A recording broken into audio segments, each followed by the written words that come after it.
Paramashivoham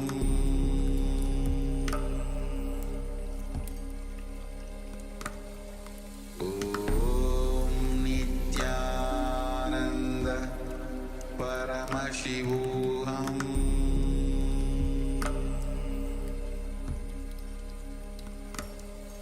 Om Nithyananda Paramashivoham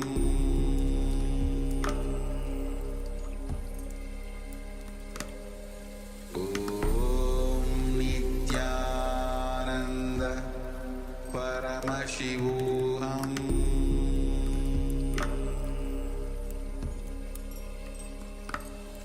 Om Nithyananda Paramashivoham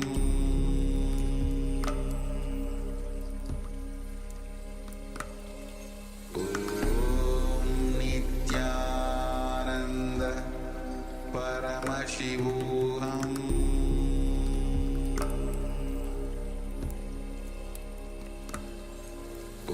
Om Nithyananda Paramashivoham Om Nithyananda Paramashivoham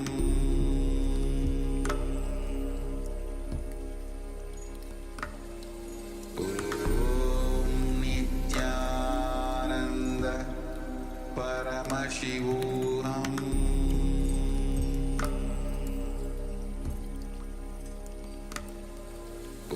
Om Nithyananda Paramashivoham Om Nithyananda Paramashivoham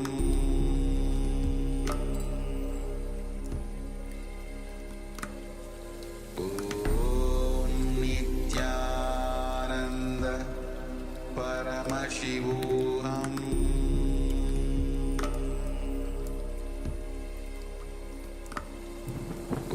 Om Nithyananda Paramashivoham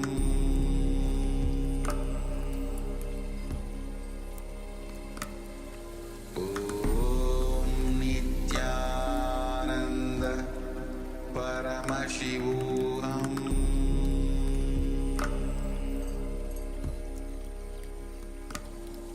Om Nithyananda Paramashivoham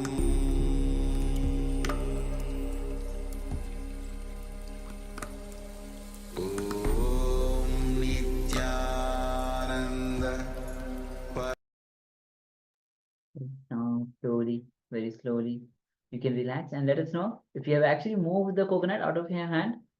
Share your breakthrough. Understand, Swami says that if you are able to move the coconut out of your hand, you are able to move the mind in your inside, within you. You are able to break one pattern within you. Every time, go on manifesting the powers again and again and again. Go on manifesting the powers. Meanwhile, let us know if you have actually rolled the coconut off your hand, and even if it has not rolled, please let us know.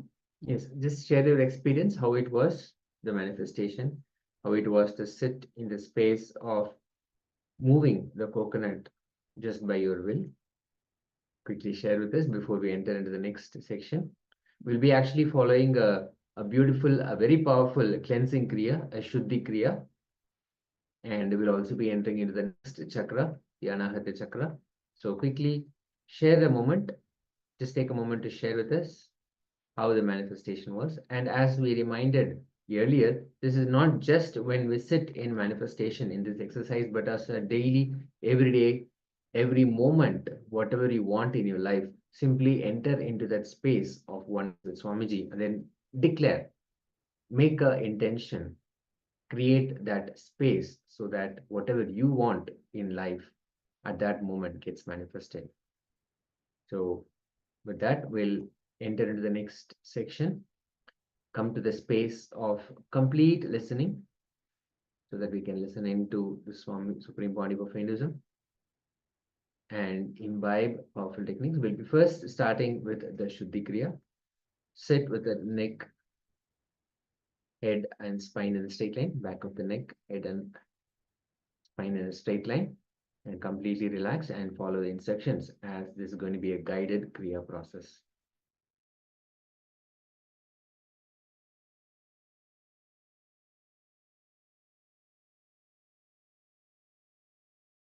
All the Manipura of the women is focused on. Now I have to do some practical example.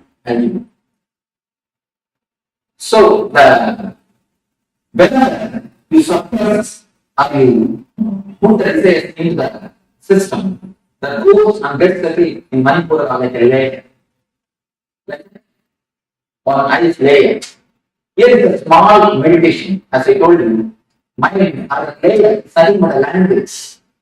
If you can break the language, you can break the layer. The whole layer is nothing but a language. If you can break the layer, you can break the ice layer. You can allow the energy or the water to come up or to touch to the higher forms, to your being. The breaking of the ice layer, the technique to break the ice layer is what is called bladder. It's a very powerful technique to cleanse the mind, to break the inner channel, to break the thickest layer of deeper. Now, let me explain the technique to you. First, you will concentrate on Manipura. Concentrating means you will just relax and sit feeling this place. See, as soon as you feel Manipura, you will see your worries and your depression start coming out. Because they are already there. Only we are putting a deep, thick asana or chair and we are sitting on it. They are just there, bubbling out. Like they are dragon. But we are big seat cushion on that. And allow that to sit. And we feel we are comfortable. Yeah, comfortable. As soon as you start thinking, you will see that the depressions are the worries coming out. So just draw them out by any sound, that's all, nothing else. Make any sound, you feel, or make any sound, just feel that you are throwing them out. That's all, you understand? Just make any sound, which should not be a word, find the word. You see the kids, they make sound, just any sound, and first 2-3 minutes you will feel, Swami is making us mad. I'm not making you mad. I'm just saying. I'm not making you insane. I am bringing out the insanity from your inside. I am bringing out the insanity which is inside you. Understand? Something you commented. Can I hear again?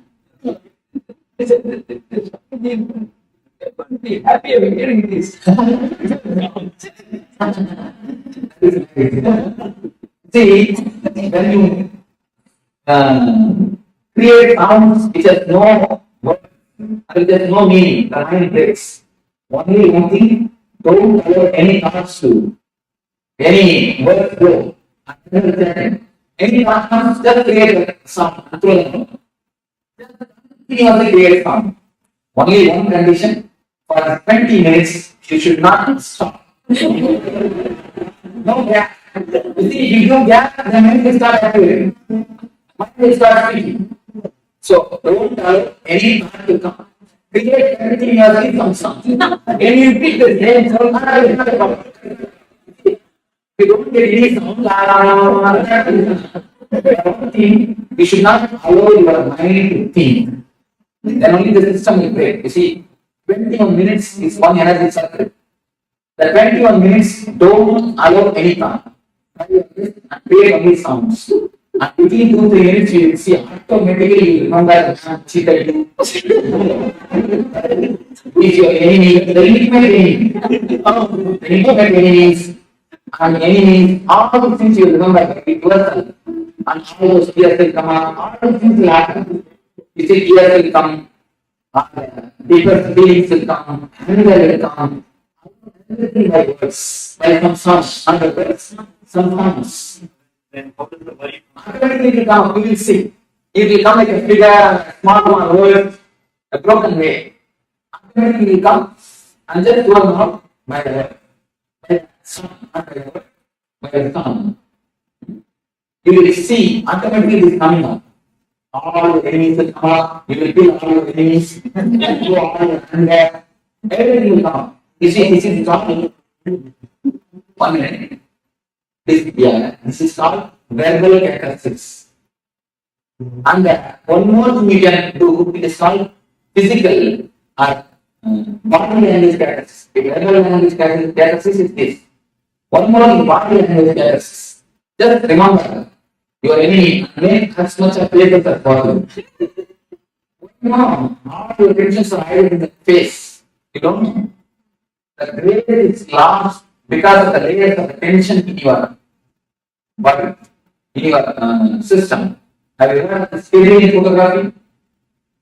They photograph the art, and now it is accepted as a diagnostic system, one of the diagnostic systems in the East, and of course the rest also. It's discovered in Russia. They say if you are orienting, if you have the chakras move, different move, in the photograph, only 2 inches or 2.5 inches. If you express the orienting like this, you shout and finish, they say at least 8 inches after seen. 8 inches, the Korean photography. Any of you have heard Korean photography? No. You have the Korean photography? Have you seen any photographs? They photograph boats, they photograph animals, they photograph animals possessive, but happens, all those things are photographed. And they prove how spirit enters into a man and how it leaves at the time of death. A man is continuously photographed, and the light going out of the body is seen, and the silver carvings, even after the cutting the navel card, or the umbilical card, the same connection exists for 11 days between mother and the child.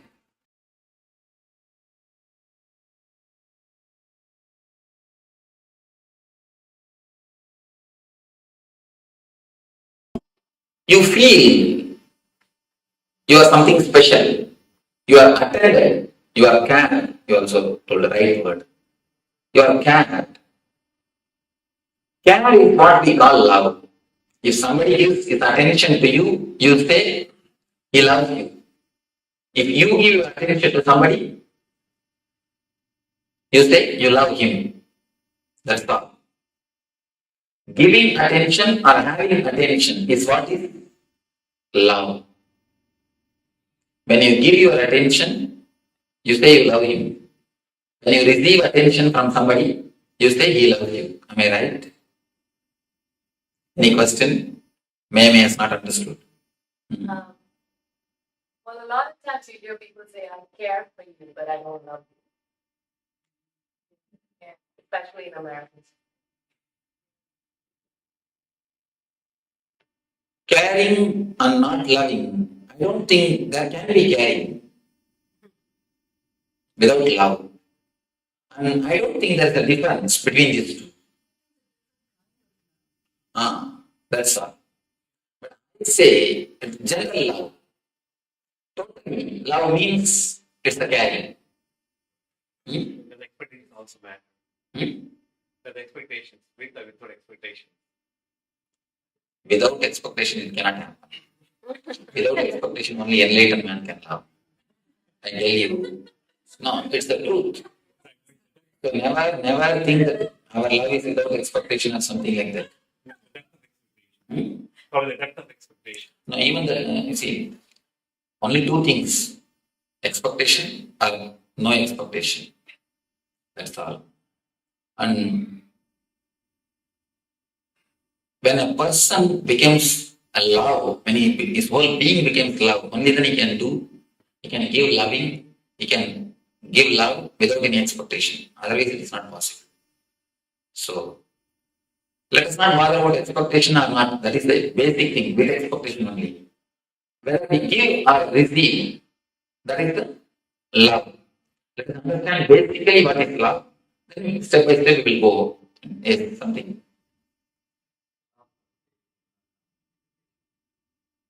Love for a place. How do you say you want to be there?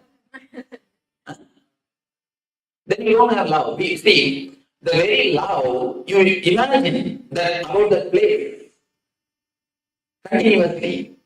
How can you say, I love the place, I don't want to be there?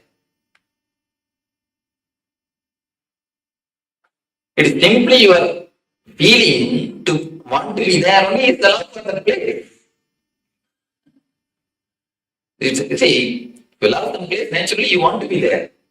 You would like to stay there. That is the love. Otherwise, how will you say that you are loving that place? When you remember, you feel like you are pulled. You are called. That is what is love. Even place, the love for a place is nothing but with expectation.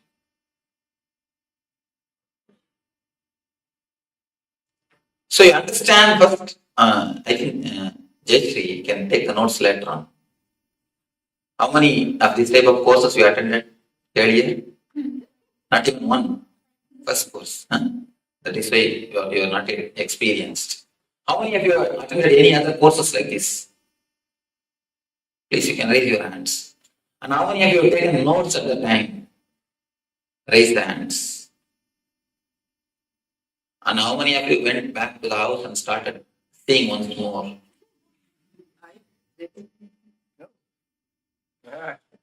You are on exemption. Last time also you are the only exemption who raised the hand. Nobody else. 90%. You say 90, I respect you. I don't believe you. Even if you say that I won't revise it, I don't believe. He does. He tells me. Maybe rarely. I think he has no other work. I've not seen a single person who takes the notes and goes back to the house and sees it back. No. Most of the time, when we go back to the house, we just put that in some cupboard. When you shift your house, you just come upon that notebook and say, oh, that Swami from Bangalore came. Yes, that course notebook. With respect, put it in the dustbin. So, don't go for notes. Understand. If you take notes, instead of understanding now, you will postpone the understanding. You will think, I'll go and study in the house. So instead of that, at least understand, you will have notes in your heart. And once you understand, you don't need to remember it. The idea will remember you. People ask me, Swamiji, should we practice all these teachings in the house? I tell them, no. Don't practice. If you have to remember and practice, then what you have understood? If you really understand, you don't need to practice. You don't need to remember them. The teachings will remember you. They will just come up whenever it is necessary. I always tell people, try to forget everything. If it is really worth in your life, you will not be able to forget. Do you forget your name? No. You don't forget your basic details or basic things about your life. Same way, if it is a basic need, if understanding is a basic thing, you will not be able to forget. If you don't understand, only then you need to remember.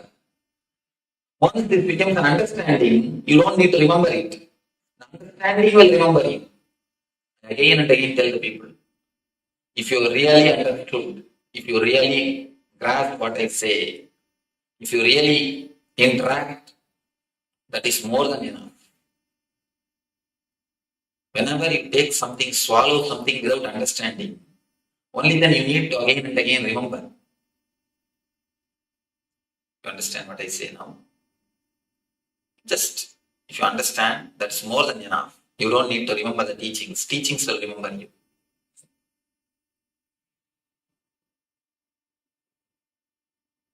Heart. Whenever you are given care, you say you are loved.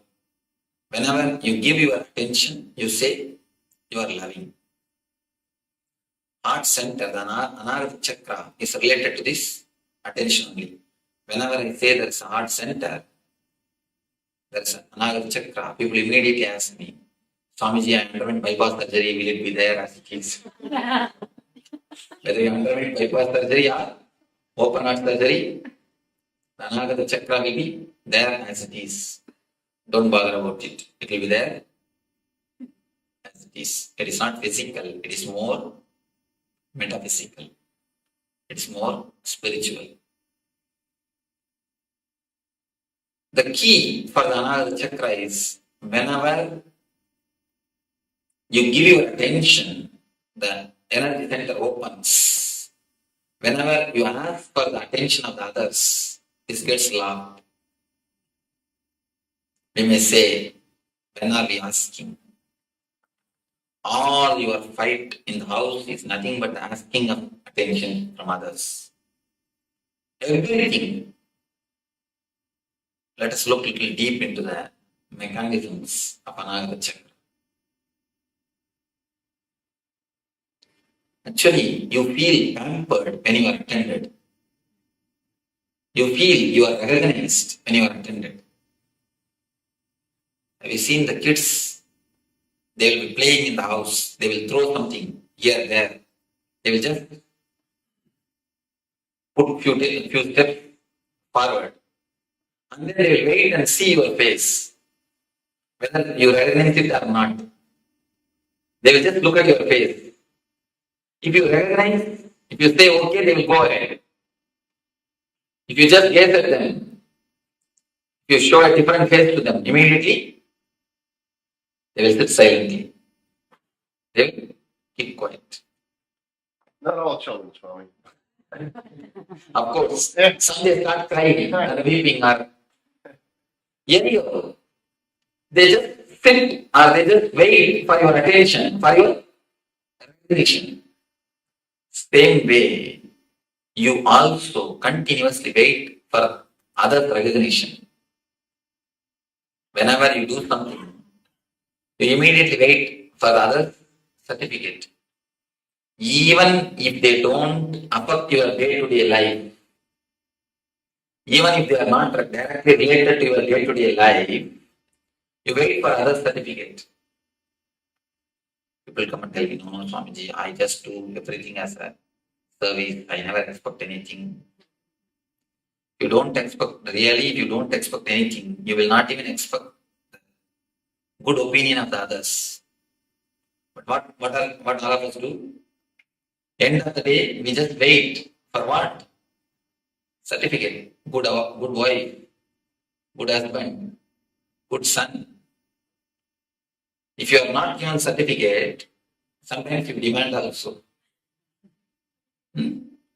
Most of the time, we demand. Understand a little deeply. Every action, if you scan your life, every step you can see you are expecting certificate. You are expecting certificate from somebody.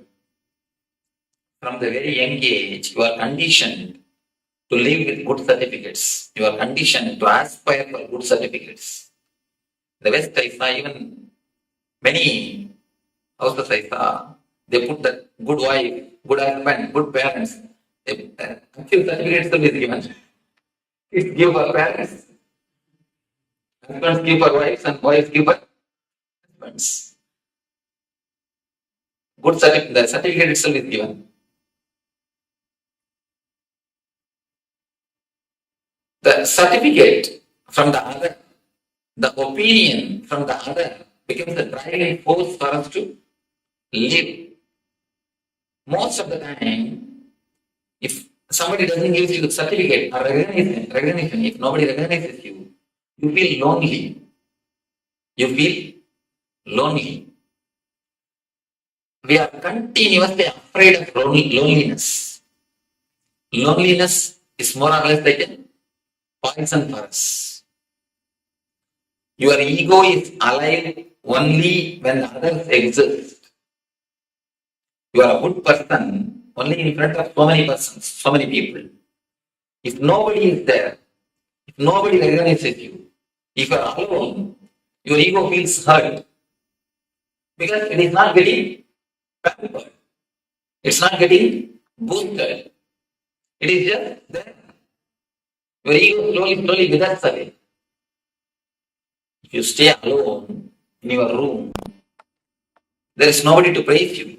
You cannot feel you are a good person. Only with so many others, you can feel you are a good person. Alone, can you feel you are a good person? No, there is no comparison. Your ego doesn't have a base to say you are a good person. Your ego does not have any support.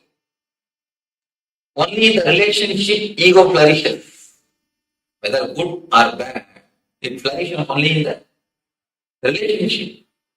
In aloneness, ego never flourishes.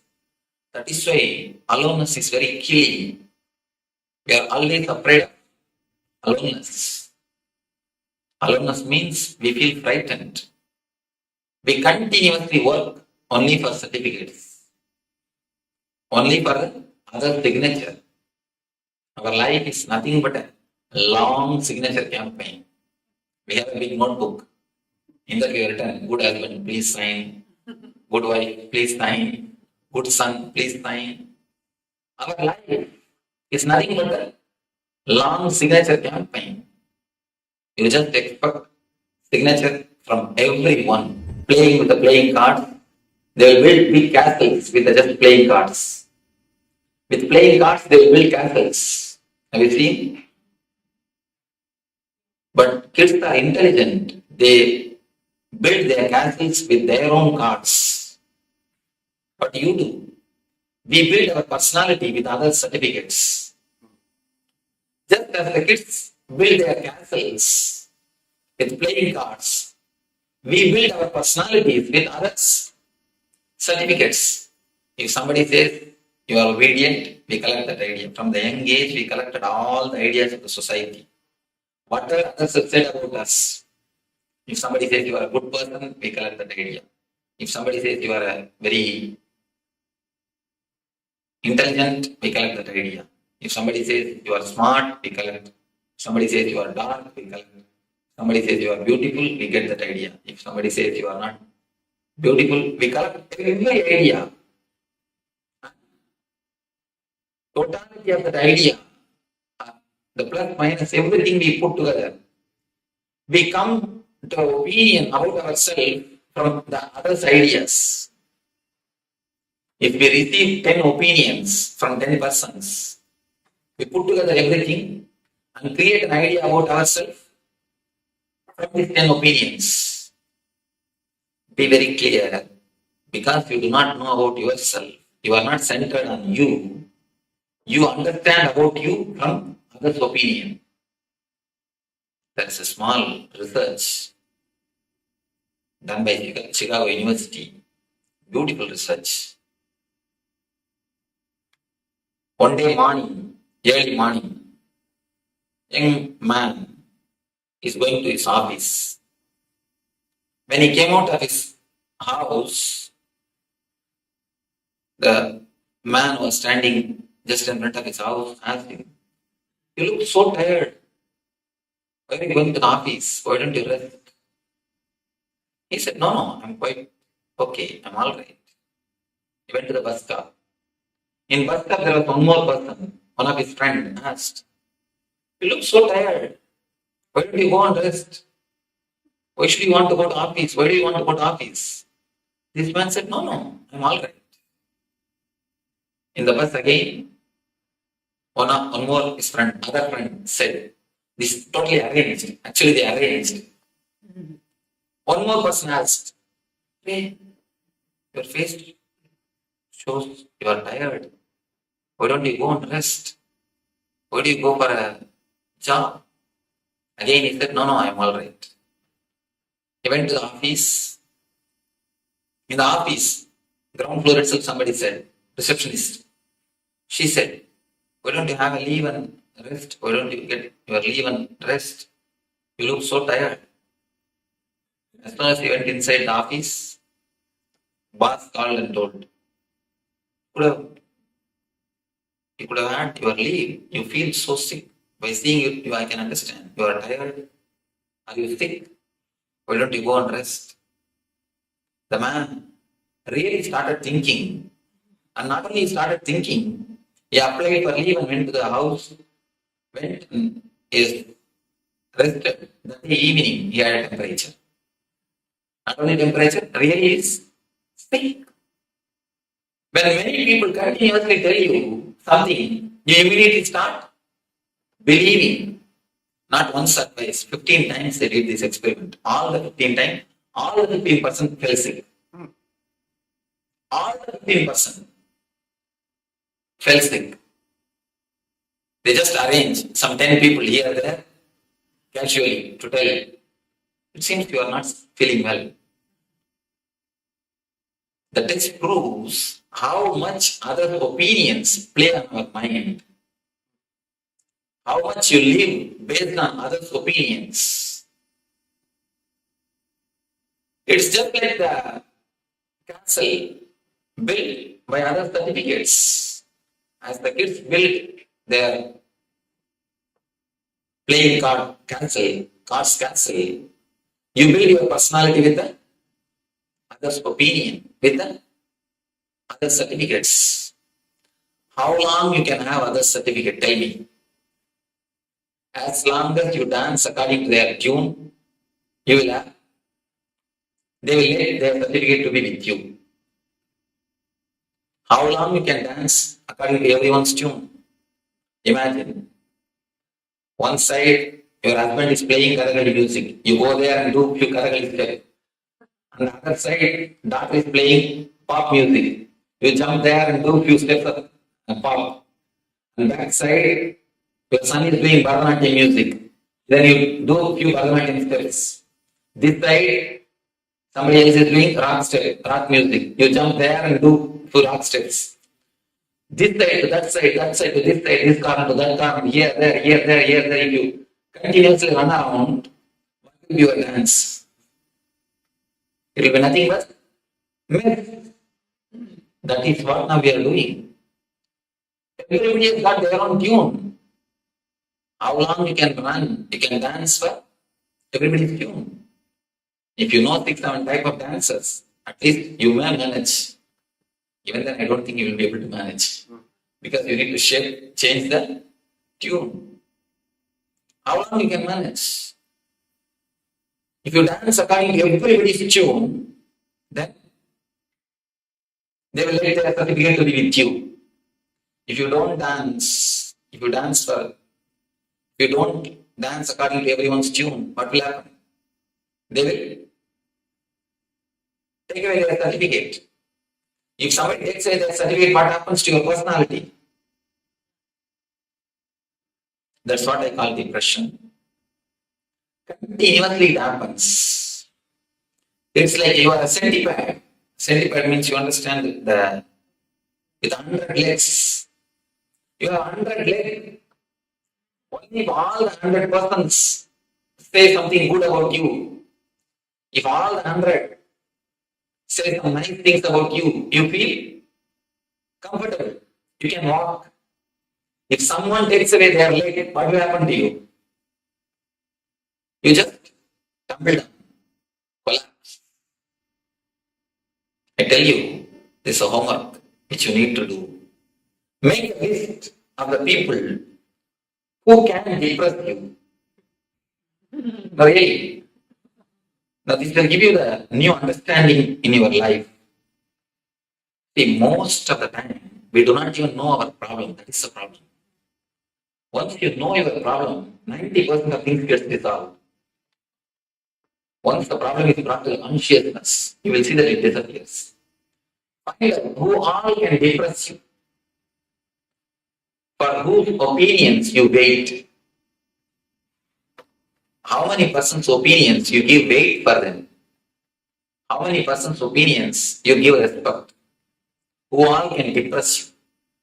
Make a list who all can depress you. Be very clear. You are slave of all of them. That's all. Understand very clearly. Just by one word, they can put you in depression. You are slave of them. See, psychological slavery is the worst thing any man can have. You are actually psychologically handicapped.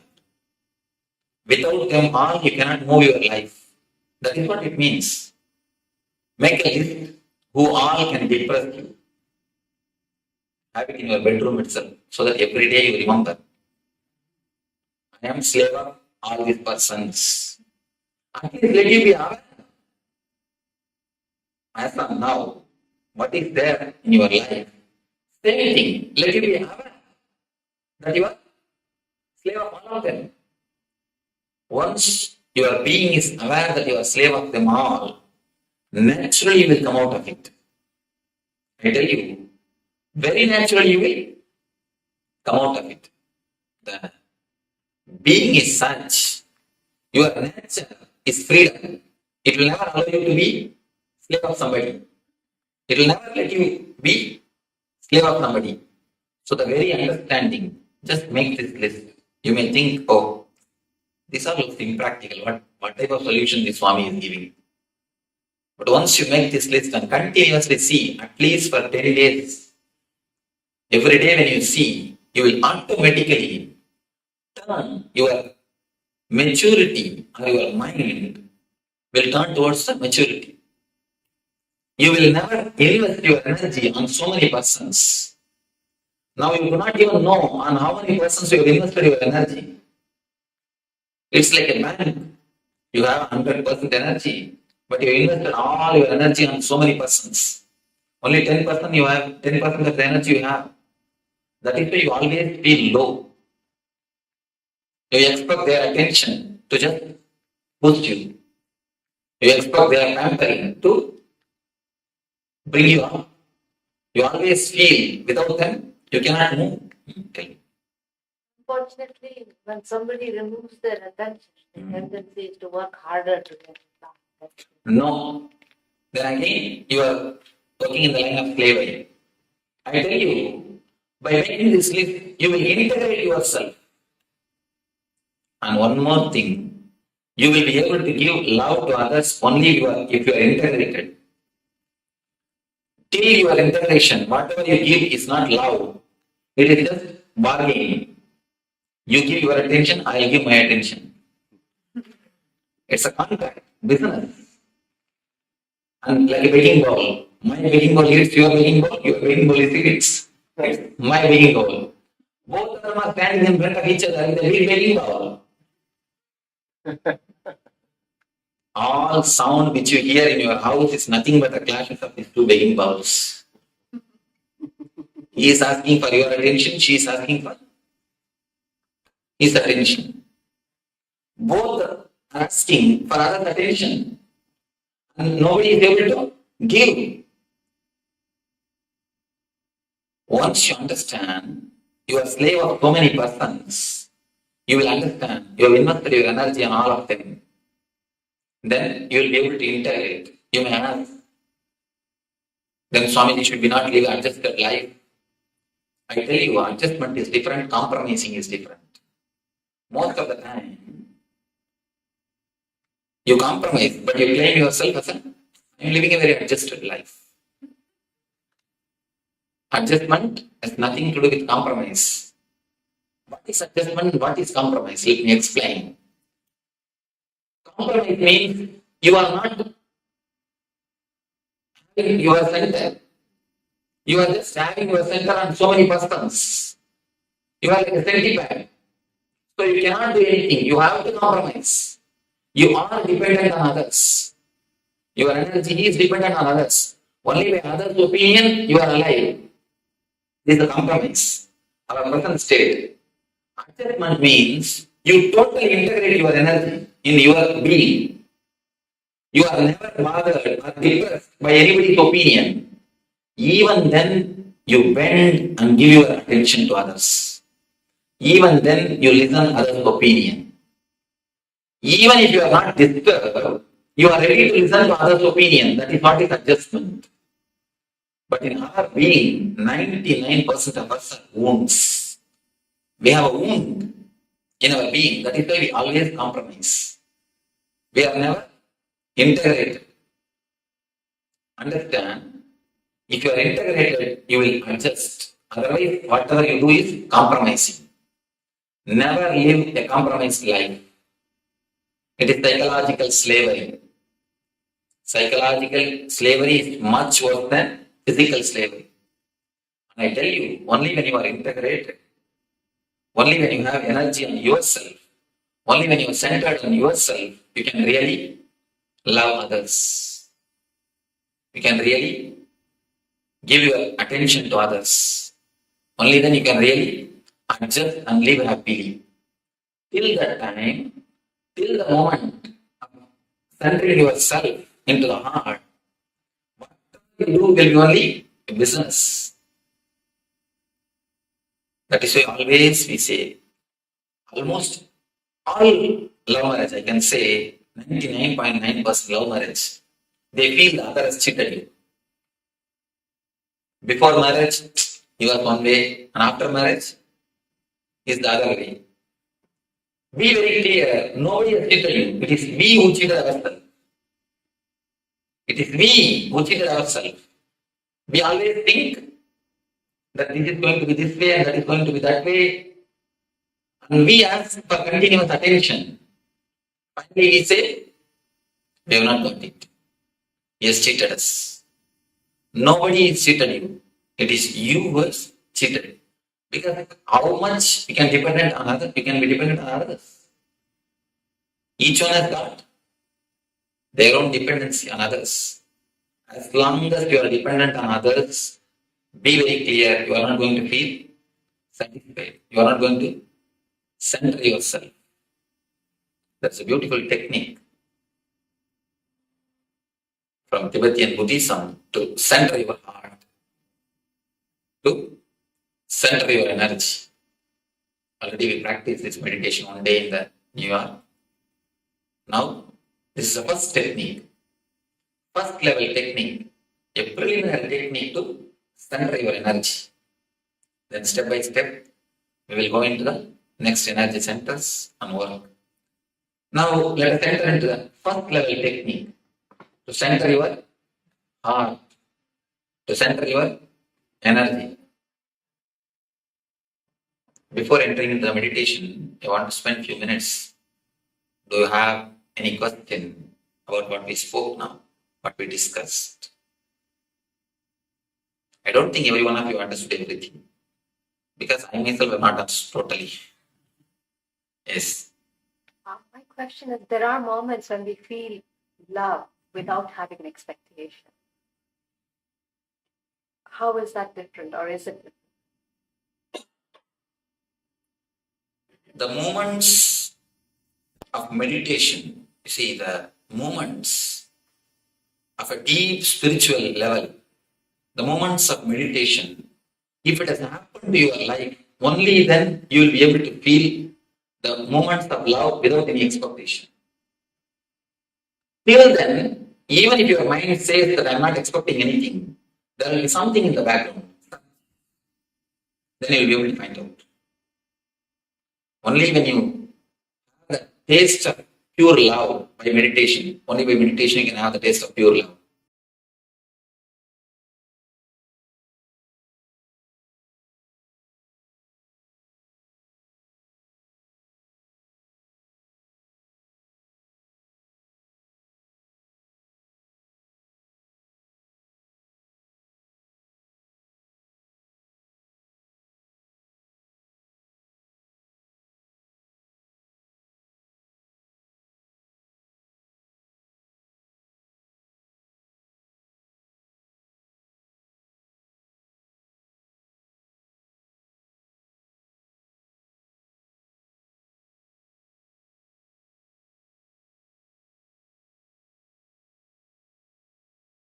Around 5,000 years ago, at the end of Mahabharat War, the ancient enlightened Hindu civilization consisted of 10,000 Hindu traditions, or sampradayas, that existed in 56 Hindu nations, 200 Hindu kingdoms, 1,700 Hindu provinces that covered more than 6 million kilometers square of Asia.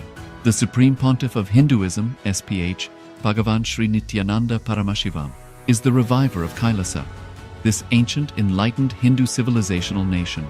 Kailasa is an unbroken cultural, religious, historical, civilizational, and sovereign continuation and revival of multiple of these historical Hindu sovereign states and Hindu ecclesiastical entities. The unbroken continuity of these ancient Hindu nations through Kailasa results in the legal recognition of Kailasa as per the international customary law, particularly the Doctrine of Continuity. The international law, the Doctrine of Continuity, implies that upheavals and revolutions within a country, changes in government, territorial adjustments, measures taken during military occupation, or other internal transformations do not negate the existence of the country, do not affect the legal personality and international obligations of the country or state. The Vienna Convention on Succession of States in Respective Treaties, 1978, addresses these principles of the doctrine of continuity as it outlines international law during situation of state succession or continuation. International law recognizes a state's legal personality by recognizing its identity. This perspective extends even during the period when the given state or country is annexed or occupied by a foreign power. Even in such cases, the legal personality of the state is considered to persist, enabling its subsequent re-establishment. Historical examples dating back to the 18th century include cases like Portugal and Genoa that were re-established after the Vienna Congress of 1815. More recent examples include countries such as Poland, Ethiopia, Czechoslovakia, Albania, and Austria that were re-established after World War II. Even when a nation is deprived of its territory, the nation continues to exist. Its sovereignty and international legal personality continues to persist. The Dalai Lama, as the spiritual and temporal leader of Tibet, exemplifies this principle. In 1959, the Dalai Lama was exiled and forced to flee. Despite the challenges faced, the Dalai Lama continues to advocate for the preservation of Tibetan culture and garners worldwide support for Tibetan autonomy on the global stage. Similarly, from 1309 to 1376, the Pope of Catholicism had been in exile in Avignon. Despite this, he was recognized as the head of state as well as head of the church and given full privileges of the position after their return to Rome. Even in 1861, much of the papal territories had been lost, leaving the Pope with no sovereign territory other than the papal residence and related buildings. Yet his temporal powers were still acknowledged. He was recognized as a head of state, and later, the Lateran Treaty of 1929 formally re-established papal sovereignty over the Vatican City. The Sovereign Order of Malta further exemplifies this principle, retaining international recognition as a sovereign entity despite the permanent loss of their territory upon Napoleon's invasion in June 1798. Despite such permanent loss of territory, the sovereignty and the international legal personality of the Sovereign Order of Malta continue to persist. Much later in 1894, the order settled in Rome and acquired two properties, the Magistral Palace and the Magistral Villa that received extraterritorial status. Today, the order maintains diplomatic relations with 112 countries, issues its own diplomatic passports, currency stamps, and vehicle registration plates, and has been granted observer status in the United Nations. All these examples of state re-establishment illustrate the principle of continuity of states, as per international law, that a state's legal personality persists over time. A nation continues to exist even after a complete loss of territory. A far more striking example is of the oceanic countries, which are under the threat of their entire nation being drowned and submerged due to rising sea levels owing to global warming. In response to such existential threat of climate change, Pacific Island nations, including Tuvalu, have enacted constitutional amendments and made international declarations affirming that their nation and their sovereign rights will continue to persist, despite their entire territory being lost to the sea. This proactive stance is highlighted in the Constitution of Tuvalu Act 2023 and the Pacific Islands Forum Declaration of 2021.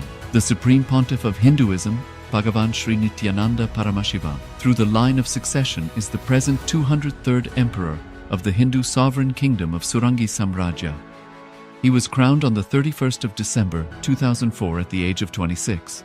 Thus, by very same principles of the doctrine of continuity, through which the international legal personality of Portugal, Genoa, Poland, Ethiopia, Czechoslovakia, Albania, Austria, Vatican, Tibet, Sovereign Order of Malta, and several other nations has been recognized despite having undergone a period of exile, annexation, occupation by a foreign power, or despite loss of territory. The SPH Nithyananda Paramashivoham, through well-established legal and historical facts about the Hindu sovereign state of the Surangi Samrajyam, derives all sovereign rights and powers of the royal lineage. Yes, Nithyananda, all of you. So after this beautiful revelation by Swamiji on Anahata Chakra, Swamiji says that our heart chakra, which is Anahata Chakra, is blocked due to attention seeking. But Swamiji says that whether it is attention or love that we are seeking from outside, actually, when you are established in the oneness, it radiates through you. So this will be now moving on to the, from Anahata Chakra, we'll be moving to the Vishuddhi Chakra. And Swamiji will be revealing on the Vishuddhi Chakra how, when our walk is purified, when we are beyond jealousy, we are beyond comparison, our walk is purified. And then Swamiji will be revealing on the next chakra, which is the Ajna Chakra itself, which is the seat of willpower. When your willpower is awakened, when your third eye is awakened, you can manifest anything that you want. So with this, let's enter into these revelations by Swamiji. Sit with your head, neck, spine, and straight line to receive the powerful cognition as Swamiji reveals on these chakras.